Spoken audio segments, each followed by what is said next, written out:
Students, मेरे प्रिय छात्रों, मैं डॉक्टर ज्योति गुप्ता लेकर आ रही हूँ आपके लिए video lecture series for diploma course. यह video lecture series Rajiv Gandhi प्रौद्योगिकी विश्वविद्यालय भोपाल के डिप्लोमा पाठ्यक्रम के लिए विशेष रूप से तैयार की जा रही है, किंतु इस वीडियो लेक्चर सीरीज से इंजीनियरिंग के अन्य छात्र भी लाभान्वित हो सकते हैं। इस वीडियो लेक्चर सीरीज में हमारा विशेष प्रयास है कि हमारे छात्र सरलता से और सुगमता से तकनीकी विषयों के सिद्धांतों को समझ सकें, आत्मसात कर सकें। आज का हमारा सब्जेक्ट है डेटा कम्युनिकेशन एंड नेटवर्किंग, जो कि इलेक्ट्रॉनिक्स एंड टेलीकॉम इंजीनियरिंग के डिप्लोमा इंजीनियरिंग के 5th सेमेस्टर का सब्जेक्ट है और हम पढ़ने जा रहे हैं फंडामेंटल्स ऑफ ओएसआई मॉडल। अभी हम पढ़ेंगे बेसिक्स ऑफ ओएसआई मॉडल। सबसे पहले हम देखते हैं कि ओएसआई का फुल नेम क्या है। OSI का फुल नेम है open system interconnection. OSI model is a conceptual framework used to describe the functions of a network.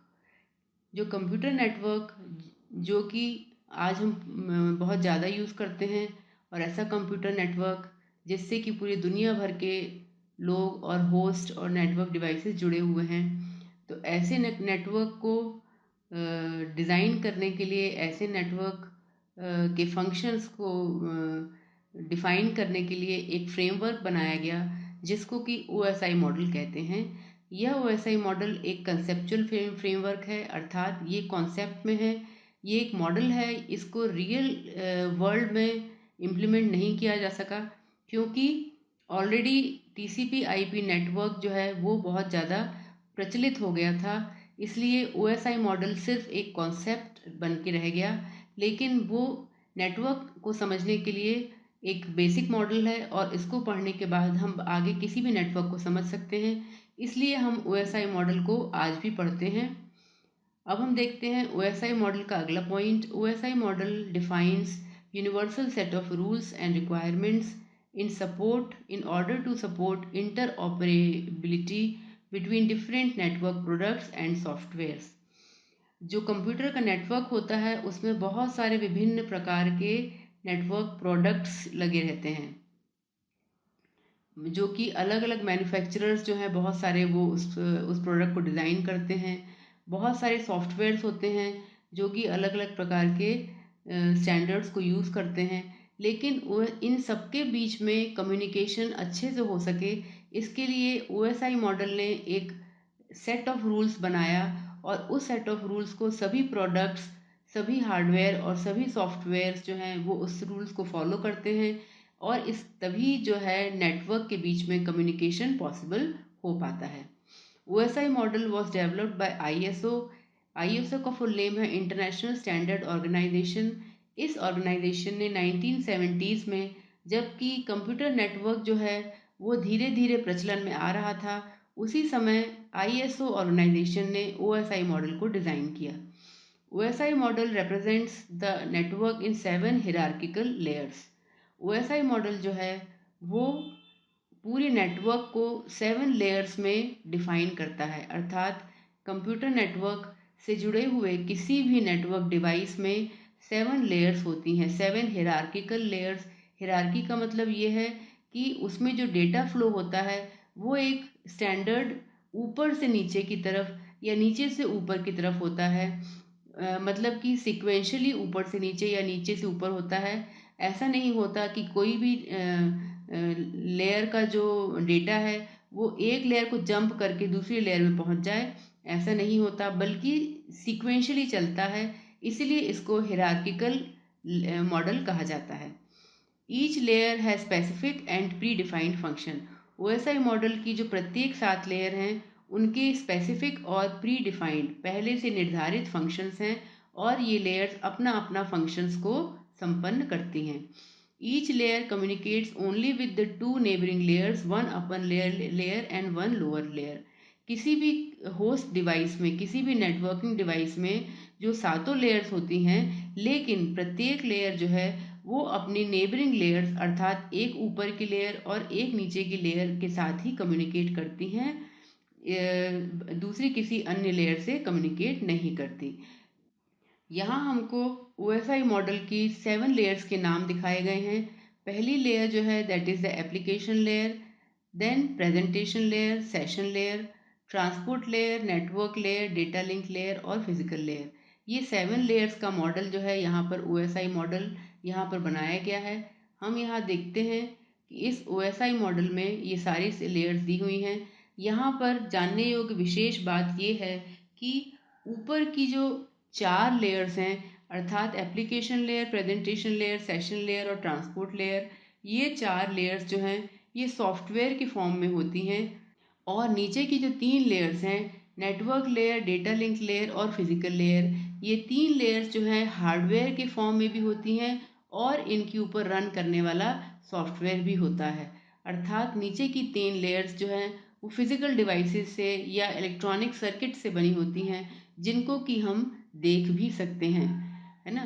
तो ये सातों लेयर्स जो हैं वो किसी भी नेटवर्क एनेबल्ड डिवाइस अर्थात ऐसा कोई भी डिवाइस जो कि नेटवर्क से जुड़ सकता है उस प्रत्येक डिवाइस में ये सातों लेयर्स होंगी।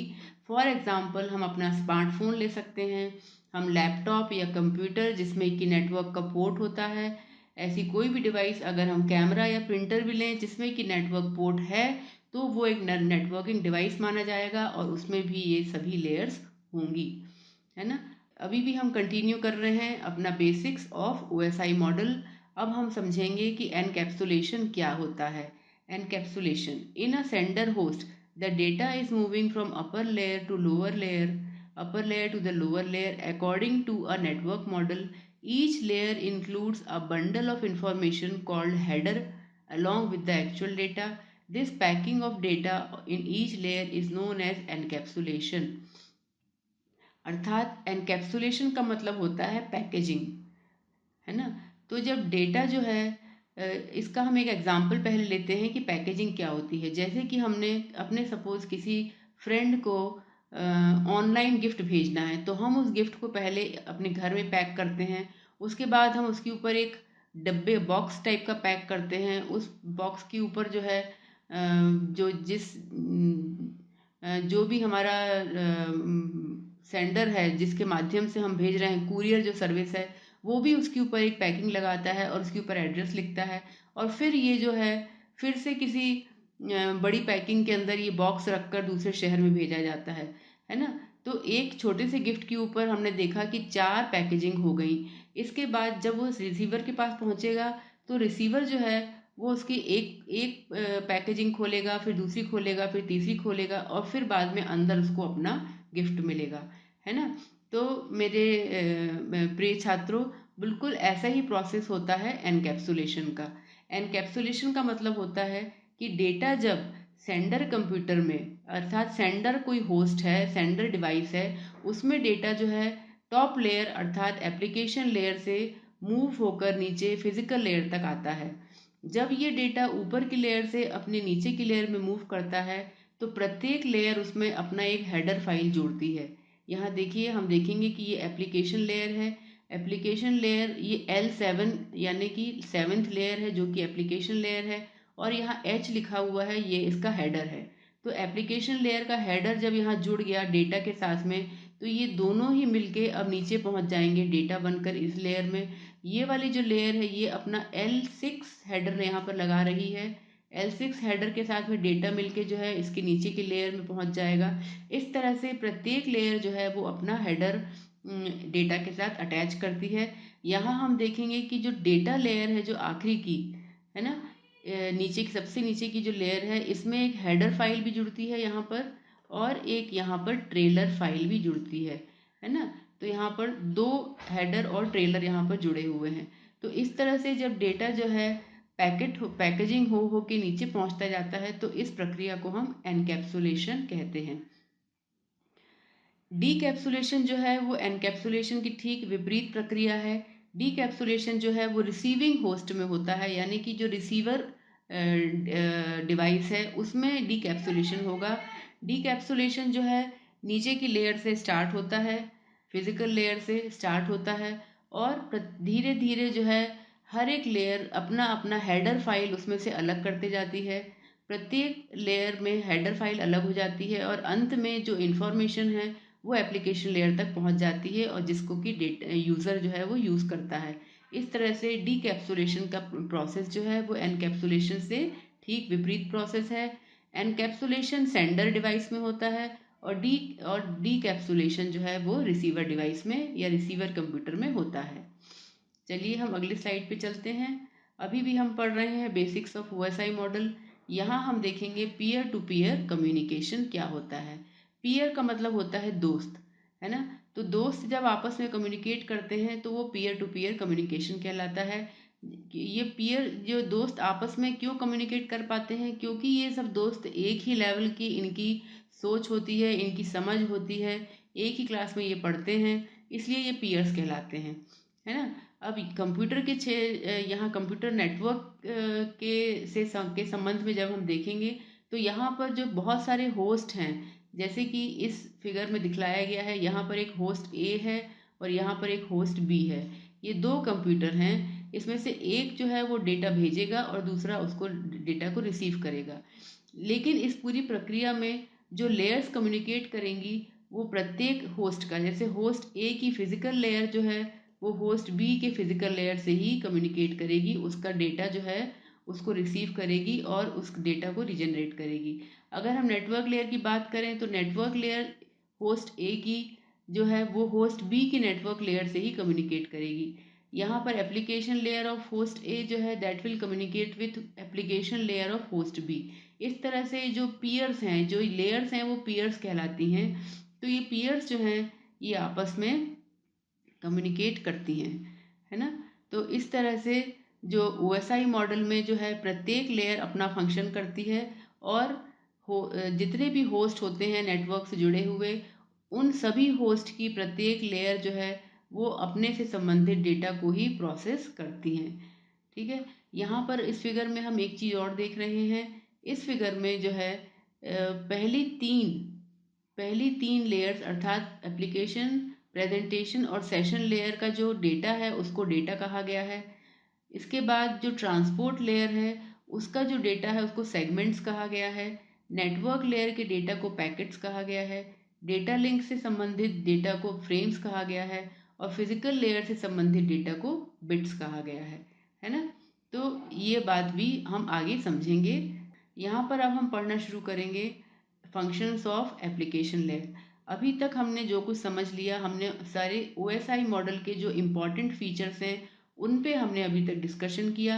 अब हम ओएसआई मॉडल की जो पूरी 7 लेयर्स हैं उन 7 लेयर्स के फंक्शंस को एक एक करके समझेंगे। तो सबसे पहले हम एप्लीकेशन लेयर से चालू करते हैं। एप्लीकेशन लेयर जो है वो ओएसआई मॉडल के सबसे टॉप हिरार्की की लेयर है ना, सबसे ऊपर की लेयर है। और इस एप्लीकेशन लेयर से ही यूज़र जो है वो इंटरेक्ट करता है, इंटरफेस करता है। यूज़र अर्थात ह्यूमन बींग्स जैसे हम और तुम, जब भी हम अपने कंप्यूटर सिस्टम पे नेटवर्किंग एप्लीकेशन कोई भी खोलते हैं तो हम एक्चुअली एप्लीकेशन लेयर पर ही कम्युनिकेट करते हैं। Application layer is the top most layer in OSI model and TCP layer model. ठीक है, ये दोनों प्रकार की लेयर्स मॉडल्स का टॉप लेयर है और it provides interface to users to communicate with different applications. ये यूज़र को कम्युनिकेट करने के लिए इंटरफेस प्रोवाइड करता है। यहाँ पर जो एप्लीकेशन लेयर है वो इंटरफेस प्रोवाइड करती है। तीसरा जो एप्लीकेशन है, यहाँ पर जो यूज़र है, यूज़र जो भी एप्लीकेशंस को यूज़ करता है, जैसे कि मेल एप्लीकेशन या व्हाट्सएप है या चैटिंग है या यूट्यूब है या इस प्रकार के अनेकों एप्लीकेशंस को जब यूज़र यूज़ करता है तो उन एप्लीकेशन से संबंधित जो प्रोटोकॉल हैं उनको भी एप्लीकेशन लेयर जो है वो प्रोवाइड करता है। उसी जब प्रोटोकॉल्स सेम प्रोटोकॉल्स को यूज़ किया जाता है तभी कम्युनिकेशन पॉसिबल हो पाता है। अर्थात जो एप्लीकेशन लेयर है वो एप्लीकेशन लेयर के बहुत सारे प्रोटोकॉल्स को भी प्रोवाइड करती है। अब हम समझेंगे functions of presentation layer. Presentation layer का पहला फंक्शन है डेटा एनकोडिंग। डेटा एनकोडिंग का अर्थ हुआ कि जो डेटा या जो इन्फॉर्मेशन यूज़र जो है अपने कंप्यूटर पर बैठ के क्रिएट कर रहा है, जो मैसेज या जो वीडियो या इमेज यूज़र जो भेज रहा है ना, जब वो यूज़र और जब ये मैसेज किसी दूसरे प्रकार के सिस्टम पे जाएगा। अगर हम समझें कि अलग-अलग प्रकार के सिस्टम्स जुड़े हुए हैं नेटवर्क से, कोई एप्पल का सिस्टम है, तो कोई एचपी का सिस्टम, कोई विंडोज़ को फॉलो करता है, तो कोई जो है मैकिन्टॉश का सिस्टम है। अलग-अलग प्रकार के ऑपरेटिंग सिस्टम्स की जब बात होती है, तब भी यूज़र्स आपस में कम्युनिकेट कर पाते हैं। ऐसा इसलिए पॉसिबल है क्योंकि जो प्रेजेंटेशन लेयर है, वो डिफरेंट सिस्टम्स से जो डेटा प्रोड्यूस किया गया, जो इन्फॉर्मेशन प्रोड्यूस किया गया, उसको वो एक कॉमन फॉर्मेट या यूनिवर्सल फॉर्मेट में कन्वर्ट कर देता है ना? तो इसलिए जब डेटा ट्रैवल करता है नेटवर्क से, तो वो एक यूनिवर्सल फॉर्मेट में ट्रैवल करता है, और जब ये दूसरे एंड सिस्टम में पहुंचता है, तो फिर वो उसी सिस्टम के कोडिंग सिस्टम में कन्वर्ट कर देता है। इस तरह से डिफरेंट प्रकार के सिस्टम भी जब नेटवर्क से जुड़ते हैं, तो आपस में कम्युनिकेट कर सकते हैं। इसके बाद दूसरा एप्लीकेशन इसका जो है, वो है डेटा एन्क्रिप्शन।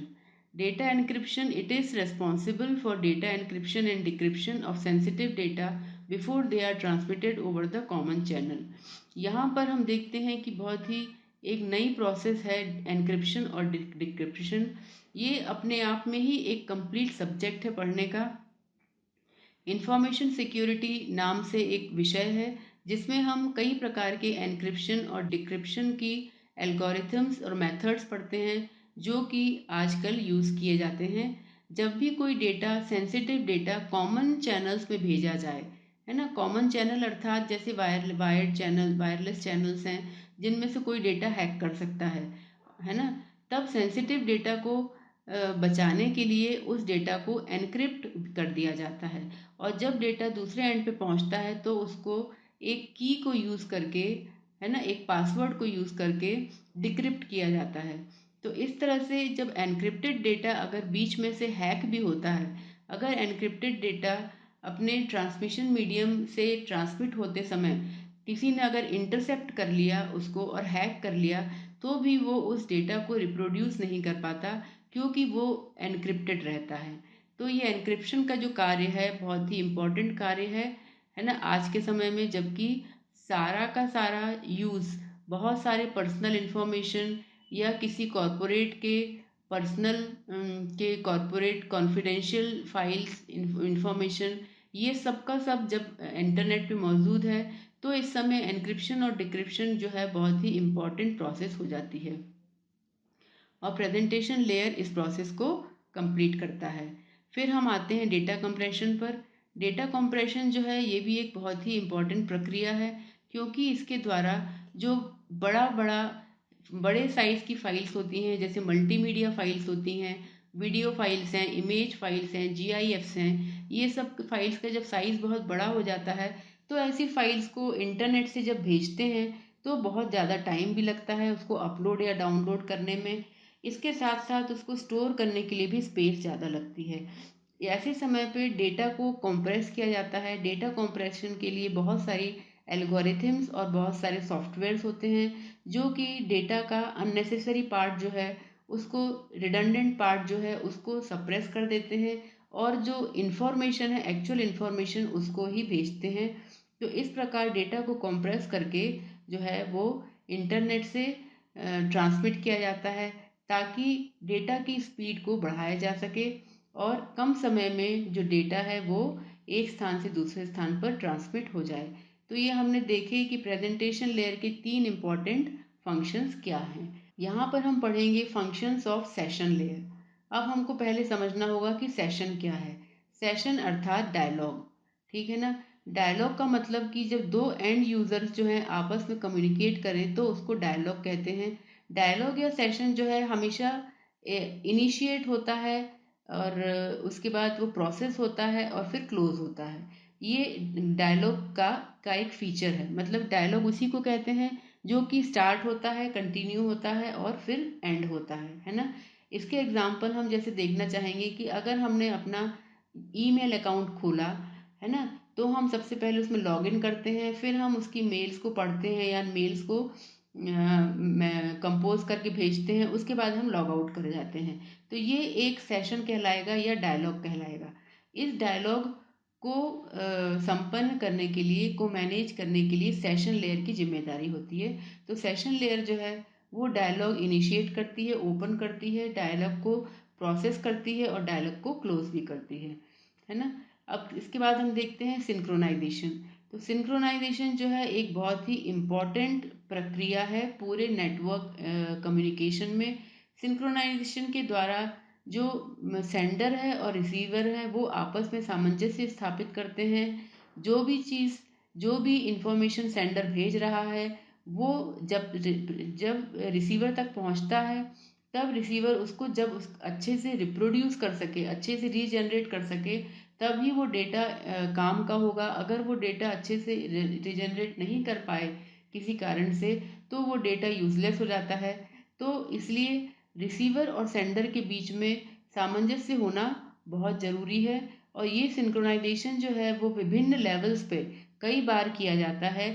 तो सेशन लेयर जो है वो भी एक बार सिंक्रोनाइजेशन करती है ना। It synchronizes communication. It adds synchronization points or checkpoints in the data stream for long communication. In case of any failure, only streams after the checkpoints have to be retransmitted. तो इस तरह से जो session layer है वो पूरे information के बीच में चेक पॉइंट्स डालती है सिंक्रोनाइजेशन के लिए। कभी in case of failure of data, checkpoint के बाद का जो डेटा है वो रिट्रांसमिट किया जाता है, उसके पहले का डेटा वैसा का वैसा रहता है। तो इस तरह से सिंक्रोनाइजेशन जो है वो सेशन लेयर का दूसरा इम्पोर्टेंट कार्य है। तो इस तरह से जो है हम आज का लेक्चर यहीं पर समाप्त करते हैं। हमने जो है आज OSI मॉडल के बेसिक फीचर्स पढ़े, हमने OSI मॉडल के नाम देखे, 7 लेयर्स के नाम देखे, और हमने OSI मॉडल के टॉप की 3 लेयर्स जो हैं, जो कि एप्लीकेशन लेयर, प्रेजेंटेशन लेयर और सेशन लेयर के फंक्शंस को अच्छे से समझा और अच्छे से जाना। मैं समझती हूँ कि आपको आज का लेक्चर अच्छे से समझ में आया होगा, है ना। इसके आगे की जो 4 लेयर्स हैं उसके फंक्शंस को हम अपने अगले वीडियो लेक्चर में इंक्लूड करेंगे। आप मेरे चैनल को ज़रूर से लाइक करिए, शेयर करिए, सब्सक्राइब करिए और वेट करिए मेरे अगले वीडियो लेक्चर का। तब तक के लिए stay fit, stay healthy, good bye.